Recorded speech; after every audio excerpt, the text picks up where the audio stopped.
Ya, Assalamualaikum warahmatullahi wabarakatuh. Salam berkah untuk kita semua. Kembali dengan saya Kang Mas Ruhan. Ya, ini saya akan menceritakan kisah klien saya. Beliau datang ya untuk menceritakan kasusnya. Dia punya toko, punya usaha ya. Dan usahanya ini dia bingung, kok merosot. Ini kenapa gitu. Dan saya tanya dan diceritakan bla bla bla bla bla. Nah, cerita-cerita ini adalah bentuk bahwa ini adalah ciri-ciri warung itu atau toko itu kena serangan gaib.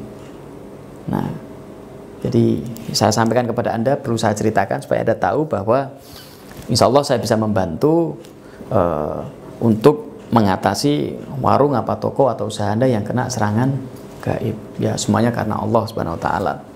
Bukan karena saya hebat, bukan, tapi tentunya kita punya ilmu yang bisa digunakan untuk menolong banyak orang. Salah satunya adalah menolong Anda atau siapapun teman Anda yang punya usaha, punya toko atau warung yang terkena serangan gaib. Oke, nah sebelumnya apa sih beberapa ciri-ciri yang warung ini terkena serangan gaib? Nah, yang pertama, biasanya warung yang terkena serangan gaib itu seringkali malah pelanggan yang komplain. Bisa saja komplainnya, loh kemarin tutup kok, kayaknya tutup, kok buka gitu. Jadi kalau ada warung yang buka tapi terlihat tutup oleh pelanggan, maka itu salah satunya biasanya kena serangan gaib gitu. Yang kedua, pelanggan datang dengan rasa yang tidak enak itu, sampai di toko Anda atau di tempat Anda rasanya tidak enak, gelisah, terus nggak nyaman. Kadangkala malah dia mencium bau-bau yang tidak menyenangkan.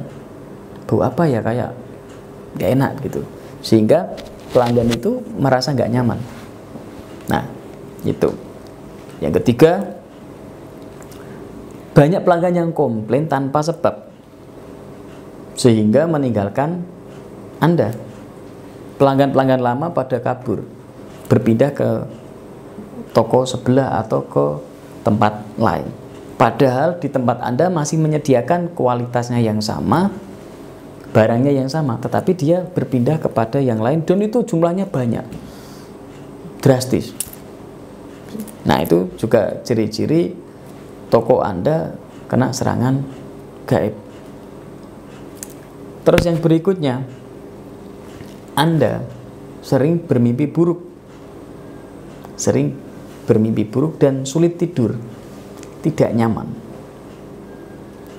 Di saat Anda sering bermimpi buruk, sulit tidur, tidak nyaman, maka bisa jadi toko Anda dan diri Anda kena serangan gaib.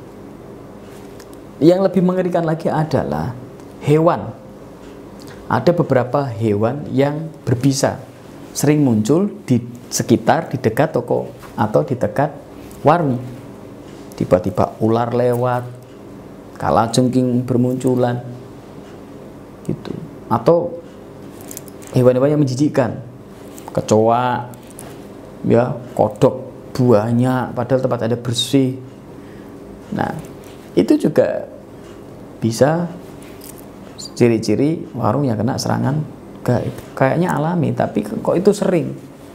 Apalagi tempat hewan-hewan yang berbisa itu, yang biasanya nggak ada, padahal tempat Anda bagus, bersih, tidak memungkinkan itu ada, tapi entah itu Anda lihat fisik atau secara kasat mata Anda melihat hewan di situ, atau tiba-tiba Anda kayak ada ular di situ. Nah, itu tanda bahwa warung Anda terkena serangan gaib atau gangguan gaib. Tanda yang lain adalah toko Anda atau warung Anda sering terdengar suara-suara yang tiba-tiba itu muncul. Mohon maaf ya, kayak suara-suara ya tuyul, hantu, tek, atau mungkin kresek-kresek, atau mungkin suara-suara yang biasanya nggak terdengar, kok sering ada suara brak dari atas atau di mana, nggak ada orang padahal, dan Anda mendengar suara-suara tidak diinginkan tiba-tiba muncul. Nah, itu bisa juga warung Anda terkena serangan gaib yang tentunya merusak. Terus bagaimana, Kang? kalau warung kita terkena itu, ya Anda harus membersihkan, menetralisir, mengatasinya dengan ilmu spiritual. Anda bisa doakan, Anda netralisir, Anda bersihkan, ya. Boleh juga Anda mendatangkan seorang ahli spiritual atau seorang paru'iyah dan lain sebagainya.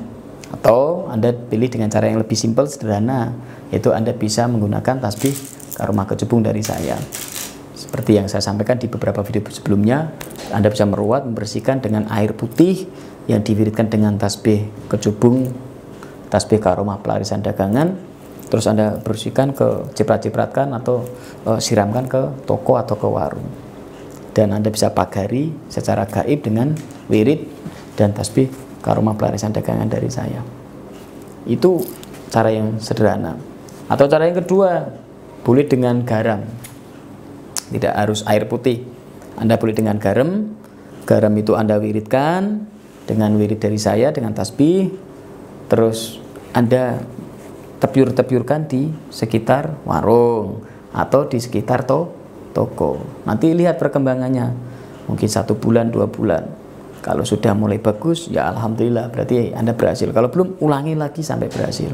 Kok masih bermasalah, Anda bisa telepon saya, hubungi saya, akan saya bantu.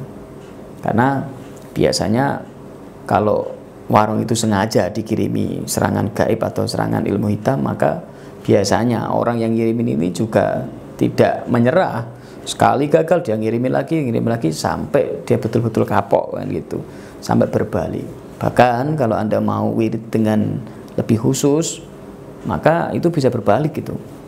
Yang diserang kepada Anda, maka dia kembali kepada yang menyerang. Jadi kalau dia ngirim penyakit atau ngirim ilmu hitam itu bisa berbalik kepada yang ngirim. Kalau Anda wiridkan dengan istiqomah menggunakan tasbih dari saya. Itu semoga bermanfaat. Bersama saya Kang Mas Rohan.